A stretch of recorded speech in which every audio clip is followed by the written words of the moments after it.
Michel, pourquoi le lierre? Pourquoi le... C'est coloré en tout cas, on n'est pas habitué à voir ça chez Michel Couturier, ces couleurs. Le lierre, comme d'autres motifs végétaux, je mets en rapport conceptuellement avec les motifs autres, ici, le béton et les constructions humaines, comme des choses comme une espèce d'équivalent. C'est-à-dire que les choses construites, que ce soit des artefacts humains ou des choses produites de la nature, les regarder de la même manière, comme si je ne comprenais pas, comme si je ne savais rien, je ne savais même pas la différence, comme si un poteau d'éclairage ou du béton construit ou du béton inachevé ou du béton démoli ou des plantes, c'était un phénomène qu'on regardait d'abord en tant que forme, en train d'essayer de comprendre ce que c'est, d'un air totalement abruti ou innocent, comme si j'étais un martien qui débarque ici et qui ne sait pas la différence entre nature, culture, construit. C'est ça. Ce genre de choses n'ont pas de sens.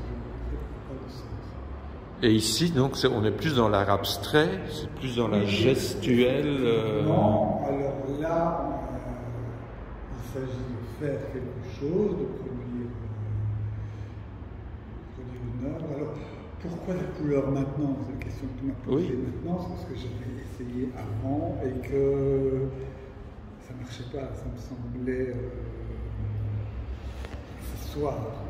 Que là, maintenant, je ne sais pas pourquoi, ça me semble que la manière dont je m'en suis servi est pertinente. C'est un rapport entre le sujet, la matière et la technique laquelle je l'ai mis. C'est ça. C'est dans le geste de faire des choses que des idées se sont produites. Sinon, ça faisait longtemps que je voulais utiliser autre chose que le noir, puis, comme il s'agissait d'ombre, autre chose que le noir semblait un peu vain comme ça. Oui. On est proche aussi du motif de la décoration. Il y a un côté tapis mural. Avec les fleurs, oui, avec le motif oui, il y a quelque chose de... Mais je l'ai accepté quand je l'ai fait, et voilà, c'est grave. En tout cas, tu crées du nouveau. C'est pas... on est habitué avec toi à... Ah, elle est belle celle-là. Je fais toujours que ce que je ne sais pas faire, ce que je n'ai jamais fait. Je ne passe pas 2 fois par le même chemin pour aller au but, quoi. Et le but, toi, chez toi, ici? Le but n'existe pas, c'est le chemin qui compte. C'est... Je répète rarement 2 fois. Enfin,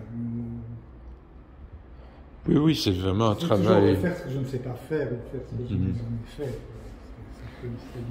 Et donc là, on est toujours, tu choisis toujours la feuille d'argent. Là, c'est la feuille d'argent que je laisse pendant un certain temps noircir un peu à la lumière avant de le fixer sur le papier. En vernissant. Sur le papier. Oui. Non, ça c'est protégé. Au départ, c'est complètement argenté comme un miroir, enfin comme le papier alu, puis ça noircit un peu à la lumière et à l'air, ou ça noircirait totalement si au bout d'un certain temps je ne le vernissais pas pour le protéger de l'air. Donc il y a vraiment les 2 versants. Il y a le versant où la lumière se réfléchit et le versant où la lumière s'emprisonne. Oui. On peut parler de cette dualité on peut dire ça, qui est permanente dans cette expo.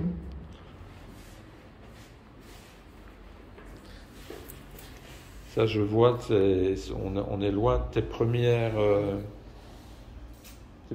études sur les pylônes, enfin sur l'architecture. Oui, je continue aussi, mais oui. Oui. Alors ici, c'est quoi? C'est une ombre ou c'est toujours le motif argenté? C'est les mêmes genres de choses aussi. J'ai repris ça à partir de photos, soit que je fais moi-même, soit que je retrouve sur Internet, soit quelquefois qu'un ami m'envoie. Ça peut arriver de béton démoli, quoi, ou de béton démoli. Je les ai trouvés tous moi-même, je crois, personne. Ouais. Et que je retravaille pour une forme. Ok. Quelque chose comme des gens voient Mais je ne connaissais des pas. formes dans les nuages, quoi. Je connaissais pas ça. C'est un. Ça vient de sortir? Non, ça sortit, c'est le premier que j'ai fait. C'était au tout début que j'ai commencé à travailler ce genre de choses, en 2009, je crois. Vraiment le tout début. Et comment est-ce qu'on fait pour passer de ça à ceci, Michel? Tu pars du milieu urbain? Je pars d'un milieu, c'est toujours un milieu urbain. Mais le milieu urbain, en tant que tel, c'est pas parce que c'était la ville plutôt que la campagne, c'est parce qu'il s'agissait d'objets fabriqués, qui étaient en plus, la plupart du temps, des objets verticaux, comme les pylônes, les piquets, les trucs, les machins, les lampadaires d'éclairage, qui avaient quelques affinités, ne serait-ce que ça allait du sol vers le ciel, avec les plantes, avec la nature. Qu'on retrouve ici. Qu'on retrouve ici, voilà, et que on pouvait regarder, et qu'on vit dans un monde tellement artificialisé où les artefacts jouent avec la nature, et prendre ça comme nature.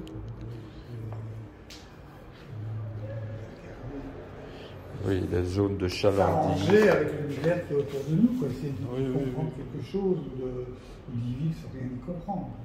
Absolument.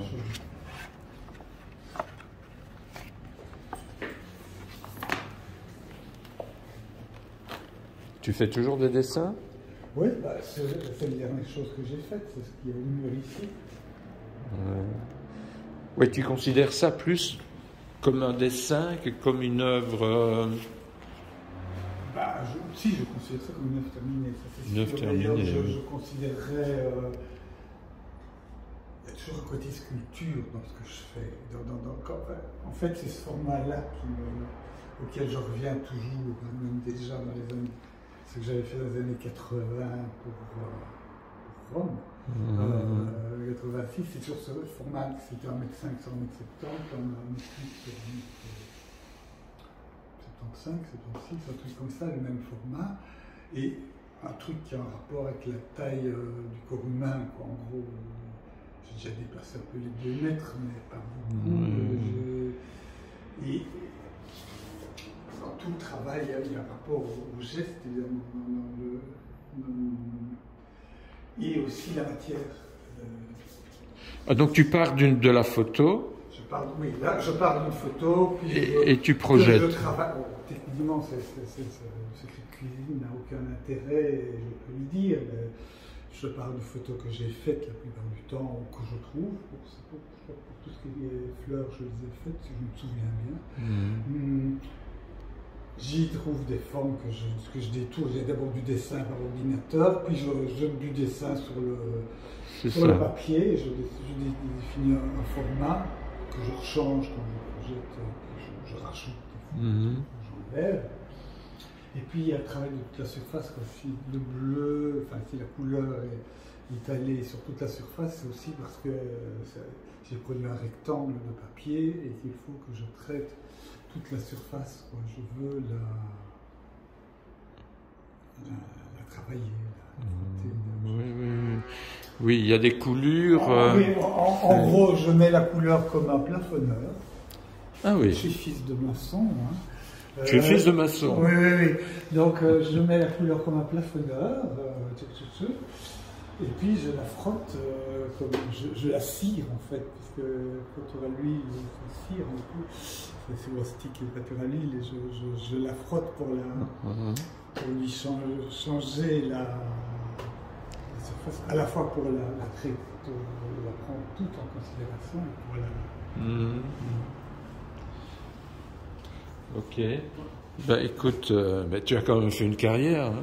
Fils de plafonneur, tu as fait le pavillon belge à Venise. En quelle année encore? Carleur, exactement. Mais il y avait des fois fils de Carleur. Travailler, soyons précis. En quelle année tu as fait le pavillon belge? 86. 86. Oui. Mais ça, c'est un travail de pavillon belge, finalement. Tu aurais pu présenter ça aussi avec une vidéo. Oui. Hein? Tu fais encore de la vidéo? Oui, j'en présente une, parce que c'est une seule à Rome au mois de mai, à l'Académie Belgica. Ah oui, c'est le film que tu m'as montré. Le film sur Rome. Le film sur Rome. Aussi en Sicile, à Catane, le 27 mai. C'est ça, donc c'est une autre corde à ton arc, qui est quand même par gradation la plus importante, on peut le dire. Ton travail de vidéaste, j'en sais rien. Tu n'en sais rien? Je suis dessinateur, quand je fais des vidéos, je suis vidéaste. Ouais. Du coup, je ne sais rien. C'est pas mal finalement ce pont. Oui, j'aime bien. Bah, c'est pas par hasard que je fais céramique. C'est vrai, ouais. C'est vrai, tu as choisi ton espace. On s'est choisi. On s'est choisi. Merci Michel.